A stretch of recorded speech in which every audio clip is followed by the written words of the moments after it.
Do you lose sight of why you started your business? Do you get frustrated or despondent? Do you feel like maybe you're just not cut out for it? Or even feel like giving up? Well, you know what? You need to be more brilliant. Welcome aboard, folks, to the Annoyingly Optimistic Show, the go-to destination for the savviest entrepreneurs and business owners who crave a heady concoction of knowledge, inspiration, and a sprinkling of humour. I'm your host, Paul Inskip, here to accompany you on this exhilarating journey through the world of business. Together, we'll venture into the fascinating realm of ideas, unravel the mysteries of success, and equip you with hands-on strategies to worry less, make more, and be brilliant. I'd love to hear from you, so please reach out, comment, or message me to share how you've been helped, inspired, or simply got a fresh outlook. Let's embark on this annoyingly optimistic adventure together. And remember, worry less, make more, and be brilliant.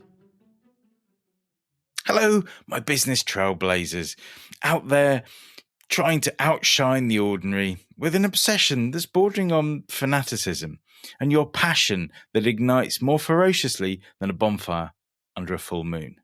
You're out there on the tumultuous seas of entrepreneurship, armed with nothing but your passion and your dream, but it's a dream as audacious as a kangaroo on a pogo stick. Well, passion, my friends, is the rocket fuel that catapults our starships of businesses towards constellations of opportunities. But let's not mince our words. Passion alone, despite being as tangy as a lemonade spiked with chili, won't help us steer clear of the asteroid showers inherent in business management. Reality, it turns out, can be as unyielding as a mule who's discovered the sublime pleasure of a restful perch. As we wrestle with the rigors of entrepreneurship, the drudgery of daily routines, and the tedium of everyday tasks, our initial brilliance might begin to resemble less a spectacular lighthouse and more of a bedside lamp with a dimming bulb. It's in these moments that our entrepreneurial colours, once vivid and vibrant, seem to settle for a more dreary grey hue. But worry not, the colour palette of your genius isn't yet spent. Consider this a gentle prod, a prompt, a radiant neon sign flickering in the darkness. It's time to reset, rewind, and recollect.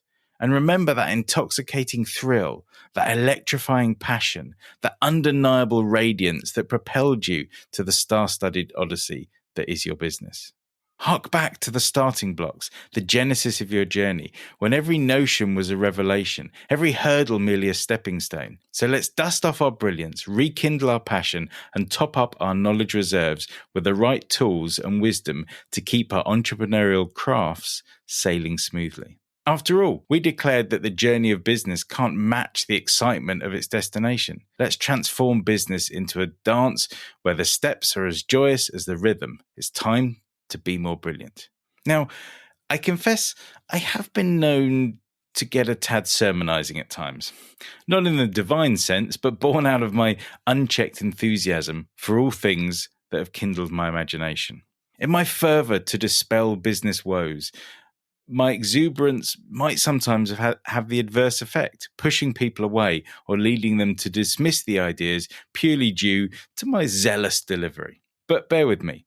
For the reason behind this is my joy and privilege of working with some amazing businesses and spectacular people. Those who embarked on this audacious entrepreneurship journey with little more than passion and a logo. Their drive is to create, to astound, to solve problems uniquely. Yet often their passion wanes, their brilliance dims, and if not for our collaboration, their businesses might fall prey to the challenges they weren't quite equipped to tackle. Now, here's my confession. I'm hooked to finding and aiding these incredible businesses. I envy their talents, their passion, their unique abilities, because I can't replicate them. I understand them, I can mimic them, but I'm in awe of their skills. Now, fortunately, where their genius, their brilliance encounters the shadowy aspects of entrepreneurship, my brilliance glows the brightest. Unearthing their shadows and spotlighting solutions, strategies, and whatever they require to ensure that their brilliance doesn't just stay on course, but flourishes and continues to gleam for their customers. This is where I shine. Now, brilliance is an underused and underappreciated term. It describes exceptional talent or intelligence, referring to individuals who stand out due to their intellectual abilities or unique skills. A brilliant scientist, for example, stands out amongst peers due to exceptional work. Another word closely associated with brilliance is intensity, a crucial element. When I help people, I look for this brilliance. I identify it, I nourish it. Moreover, I resonate with another definition of brilliance: exceptional clarity of thought, expression, or understanding. That's my brilliance. While I hesitate to label it as exceptional, or anything I do is exceptional, it lies in clarity, intensity, and understanding. That's my unique contribution to this party. Now, this life of compulsive creation and helping, if only time were a boundless ocean rather than a finicky hourglass, I would happily devote all my waking hours, and a few of my dreaming ones, to extending my helpful hand and relishing the ceaseless dance of my brilliance. But alas, the world isn't so accommodating, and time, just like in your case, refuses to stand still for even my most resplendent moments of genius. Now, here's where the plot thickens, and our light-hearted business fable takes a slightly tricky turn. You see, once upon a time, I was quite the clown, cracking wise about my being the 95% man. Oh yes, I would boast about my prowess in initiating, imagining, crafting the near miraculous. Right when the finish line was a hair's breadth away, like a moth drawn to a dazzling new flame, I would veer off course to seek a fresher thrill, a novel adventure, a shiny new thing. This quirky quip of mine soon took on a life of its own, becoming a running gag in my circles of friends, with yours truly playing both the jester and the butt of the joke. But somewhere between the laughter and the sideways glances, a little voice inside me piped up, "That punchline doesn't quite sit right." True, my journey was dotted with moments of inception that petered out before the grand finale. Yet there were numerous occasions where I, like an obsessive watchmaker, focused on the tiniest 5% details, putting them under a meticulous microscope until they were as perfect as a Swiss timepiece. Now this leaves us with quite the conundrum. How could the same person who breezes through the 95% often stumble over the final steps, yet at other times devote obsessive attention to ensuring that the last 5% was just as flawless? Curiously, my customers always received an amazing full 100% effort, but that last leg often felt like scaling Everest in flip-flops. So where did that leave me? Was my jesting self-proclamation a misguided misnomer? Had my wit taken an unexpected tumble? What, pray tell, was truly going on? Well, the answer, as it often does, came from an unexpected place. DIY. The world's way of saying, well, how hard can it really be? It's the thrill of becoming a makeshift magician, conjuring a bookshelf from a pile of wood and a bucket of hope. It's the art of convincing yourself that your lack of skills is merely a minor obstacle to building that IKEA dresser. DIY, it's where ambition meets a hammer and often your thumb. It's the tangible proof that even though Rome wasn't built in a day, your garden shed definitely can be.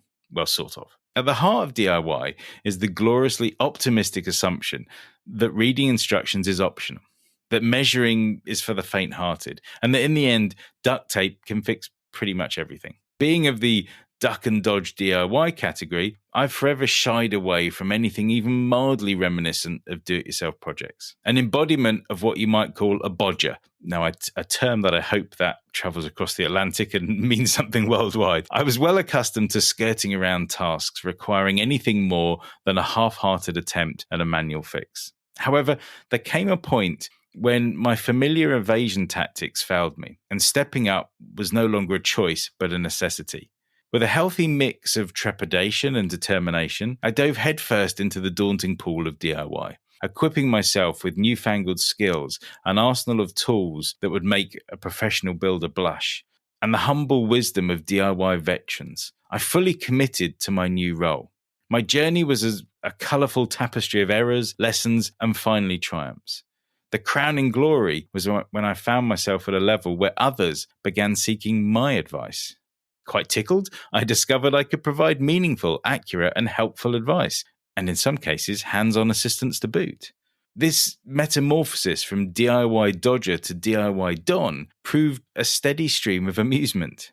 However, the pinnacle of hilarity came when I acquired a tool belt. Now, not a playful Batman-esque cosplay accessory, but a genuine heavy-duty tool belt. I understood its potential to save me time, to increase my efficiency, and simplify certain tasks, yet its purchase marked a humorous turning point in my journey.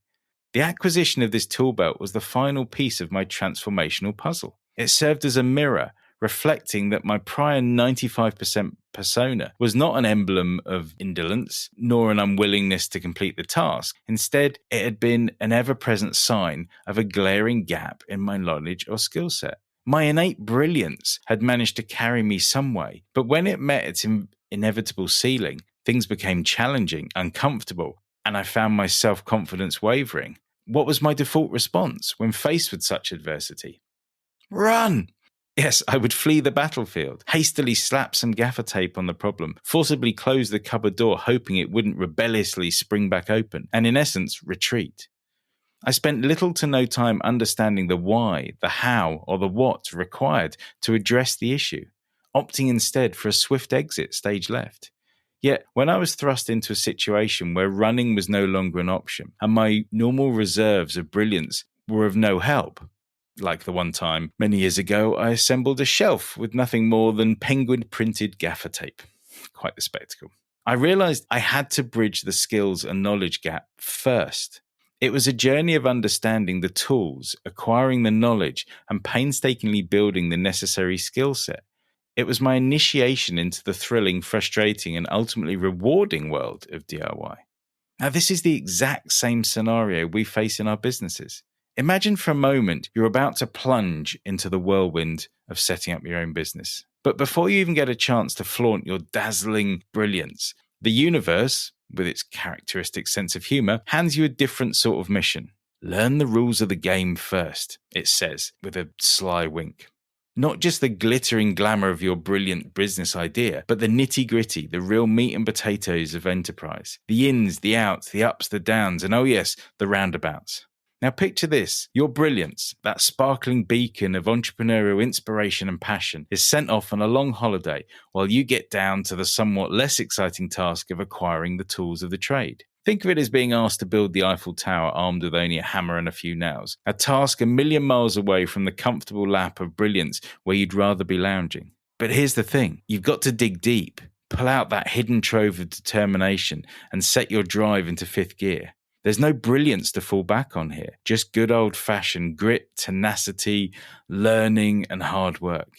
And here's the kicker. Once you've trudged through the entrepreneurial wilderness, gotten familiar with every rock and pebble, and even made friends with the occasional venomous snake, you're ready to level up.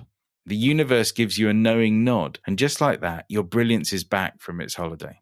Only now, you're armed with a toolbox filled with the hard-earned knowledge of the business battlefield. You're primed to take your idea, your vision, your dream, your brilliance to dizzying new heights. The journey may be long and the ride may be bumpy, but the view from the top, absolutely breathtaking. So how do we be more brilliant? What are the steps that we need? Well, the first one, it's a tricky one. It's about recognizing your brilliance. I know. It feels about as comfortable as hugging a cactus, right? We're a stubborn lot, often playing a game of hide and seek with our own self-worth. Can you imagine how hard it is in this to have called myself brilliant multiple times? But let me throw in some things to make you think of this in a different way. A meager 6% of the UK population, a statistic that's replicated around the world, ever even try to embark on an entrepreneurial journey.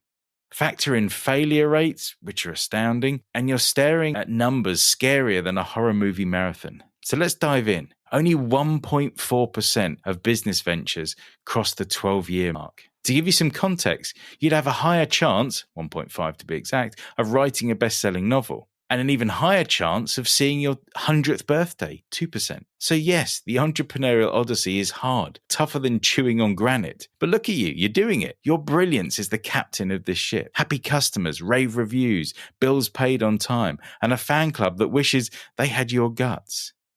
If that doesn't scream, I am brilliant, in a kind of I am Groot kind of way, I'm not sure what will. Bask in that brilliance. Take a victory lap. Remember why you embarked on this journey. Read those glowing reviews every day if that helps. Look around, your friends, your family, your neighbors. How many of them are green with envy, and couldn't even dare to do what you do? So wear that brilliance with a badge of honor. Now, I'm not here to give you these numbers in a bad way, but to illuminate your brilliance and instigate an important question. Why? Why do so many businesses crash and burn? Why do so few dare to begin? Why are you held in high regard by your peers? Well, it's not just because entrepreneurship is a gargantuan task, but because it demands a specific skill set, deep knowledge, and the right arsenal. Back to my power tool analogy. The journey is embarked upon by the brilliant, survived by those who learn, adapt, and acquire the right tools to become that glorious 1.4%. If you value your brilliance and recognize it for what it is, the next step is committing to let it blaze brightly. Don't be another faceless business failure statistics. Be the success. And you're already 80% there. Yeah, you heard it. 80% of the success starts from starting. The rest comes from learning the ropes. Without that, prepare to falter and fumble. Now, I've said it before in every podcast I host, and I'll repeat it now. Worry less, make more, and be brilliant. This triptych encapsulates the entrepreneurial ethos. To worry less, you need to tackle the problems head on. To do that, you need the right knowledge, the tools, experience. You need to learn. Once you do, you have the key to make more money, more time, more growth, more time with family, more security, whatever your more is. Once the worry is tamed and you unleash your brilliance in its full force, consider this your rallying cry. This is your genesis. Commit to investing time in honing your skills, amassing knowledge, polishing your tools and experience so you can amplify your brilliance. Ask for help. Don't let ego or ignorance dim your shine. Refuse to withhold your brilliance from the world, because having the passion to start a business means you have the spirit to defy the odds. But you must be willing to face what you don't know, acknowledge when you need help, and then set out to get that help, to worry less, make more, and be brilliant. After all, so recognize your brilliance. Recognize how much you've achieved, how much you're able to do, but identify where your brilliance ends and where you need that help and support so that you can become that amazing success that you set out to be. So worry less, make more, and be brilliant. Well, we're at the end of another fun-filled episode of the Annoyingly Optimistic Show. Here's hoping you found your pot of gold at the end of this rainbow, brimming with insight, inspiration, and ideas to tackle your business dilemmas with a twinkle in your eye and a spring in your step. If you've enjoyed this episode, pass it on. Share the love, leave a review, or reach out and see how we can make your business everything you dreamed it would be. And for a weekly dose of optimism, hop on over to worrylessmakemore.co.uk and sign up for my Worry Less newsletter. Until our next adventure, remember to worry less, make more, and be brilliant.